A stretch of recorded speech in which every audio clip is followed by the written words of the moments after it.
ये हेमाटोमा का क्वेश्चन है एक। सम टाइम ईलाक बुक ओपन करा के आपसे बताते हैं कैसे मैनेज करना है, या वर्बल हेमाटोमा आ जाता है या ब्रॉड लिगामेंट हेमाटोमा, या कहीं का भी हेमाटोमा आ जाए। मैनेजमेंट तो वही है ना, ड्रेन कर दो उसको।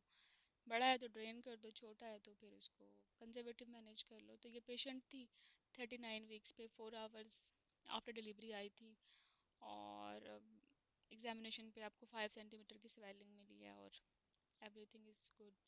ये बल्बल एक हेमाटोमा भी दिखा दिया।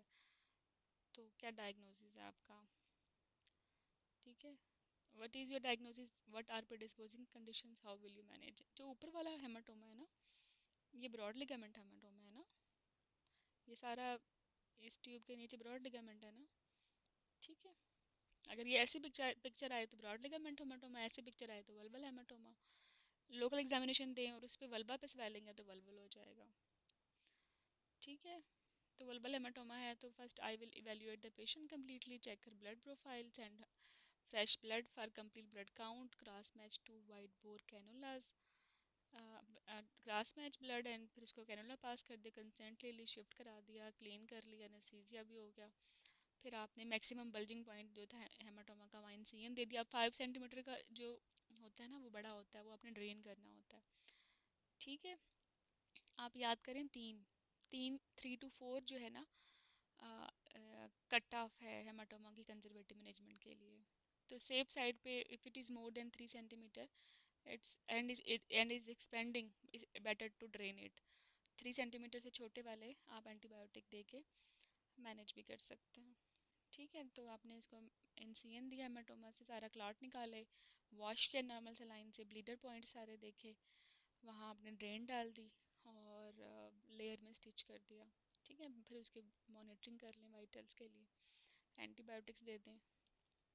ब्रॉड लिगामेंट हेमाटोमा जो है फोर्स डिलीवरी के बाद होता है यूजुअली, और इसमें जो है ब्रॉड लिगामेंट हेमाटोमा में यूट्रस एक साइड पे शिफ्टेड मिलती है, हीमोपेरिटोनियम मिलता है, ब्लीडिंग ज़्यादा हो भी सकती है, नहीं भी हो सकती, क्योंकि ब्लीडिंग तो अंदर हो रही होगी। ठीक है। तो ये इसकी फाइंडिंग्स हैं। एक्चुअली आपने खुद डायग्नोस करना होता है।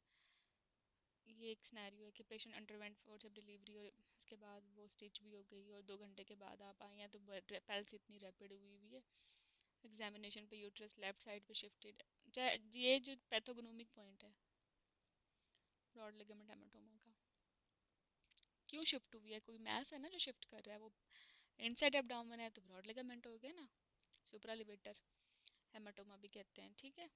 तो इसको क्या करना है, अब इतनी बड़ी ज़्यादा पल्स हो रही है, इसको ओपन ही करना है at any size. It can occur after section, hysterectomy, forceps delivery. ठीक है। या कोई सर्वाइकल टेयर एक्सटेंड हो सकता है इन फोर्सेप डिलीवरी।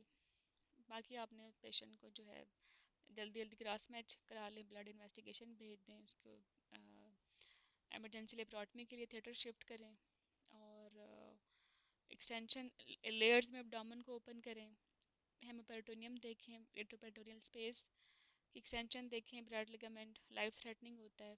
ठीक है। और फिर इसके बाद सर्विस को केयरफुल एग्जामिन भी करें, और this is best accomplished by grasping the cervix with the sponge holding forceps. आप 12 o'clock से उसको एग्जामिन करें, एक क्लैंप वहाँ लगाएं, दूसरा 2 o'clock पे लगाएं। अगर ऑल ओके है तो फिर 12 पे, जो 12 o'clock पे जो लगाया था उसको रिमूव करके 4 o'clock पे लगा लें। All okay between these area तो फिर 2 वाला रिमूव करके 6 पे लगा लें, और इस तरह सारा सर्विक्स का कंट्रोल चेक कर लें। आपने हमेशा विजाइनल एग्जामिनेशन भी करना है। ठीक है। क्योंकि पेशेंट को जो है ना फोर्सेप लगे हुए हैं, अगर उससे ब्रॉड लिगामेंट हेमाटोमा हो रहा है तो एक्सटेंड तो सर्विक्स से ही किया होगा ना usually. You can not escape के बस आप ओपन कर लें एब्डोमिनली, आपने विजाइनल एग्जामिनेशन भी करना है। अगर दोनों टेयर हैं तो फिर आपने विजाइनली और एब्डोमिनली दोनों साइडों से स्टिच भी करना है। और ब्लाइंडली आपने डीप स्टिचेस नहीं लेने, क्योंकि यूरेटर भी तो होता है ना सर्विक्स के क्लोज लेटरल रिलेशनशिप पे। ठीक है। और केयरफुल ऑब्जर्वेशन करें एचडीओ में फॉर 12 आवर्स, क्योंकि 10% हेमाटोमास दोबारा भी हो जाते हैं। These women are likely to have lost very large amount of blood, and the strategy for major OBS hemorrhage should be followed. Early recourse to surgery, antibiotic transfusion has improved maternal mortality. Okay.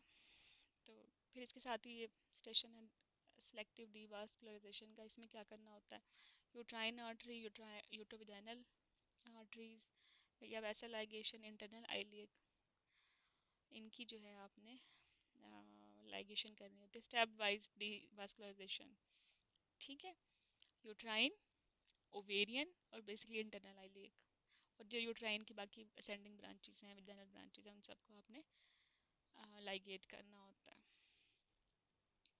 कैसे ligate करना है, uterine artery को अलग से जो है ये टोक station है, इंटरनल आइलियक को कैसे लाइगेट करना है ये अलग से टोक स्टेशन है।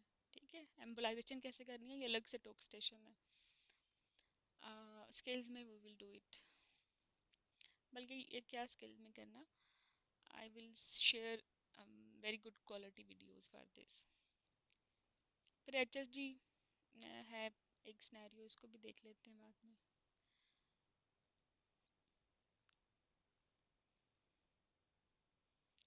HSG बेसिकली जो यूट्राइन एबनॉर्मलिटीज़ है, एशरमैन सिंड्रोम है, कोई फीलिंग डिफेक्ट है, फाइब्राइड है, कोई पोलिप है, उसके लिए बड़ा अच्छा कमेंट करती है। इसके अलावा ट्यूबल पेटेंसी पे भी करती है। अगर ट्यूब ओपन है तो ओपन है, बट अगर ट्यूब बंद है, क्लोज है, तो फिर इट कैन बी ओपन, आपने उसको कंफर्म करना होता है लेप्रोस्कोपी करके। ठीक है, बाकी बाइकार्बोनेट यूट्रस में फंडस में इंडेंटेशन मिलती है, सेप्टेट में नॉर्मल मिलता है। ठीक है, कैविटी वाइडली सेपरेटेड होती है बाइकार्बोनेट पे, सेप्टेट में क्लोज होती है। Bicarbonate partial fusion of Mullerian ducts का प्रॉब्लम है, और सेप्टेट यूट्रस जो है वो कैनलाइजेशन का प्रॉब्लम है। ठीक है, HSG can differentiate these two, define definitive diagnosis जो यूट्राइन एबनॉर्मलिटीज़ का है वो MRI पे होता है।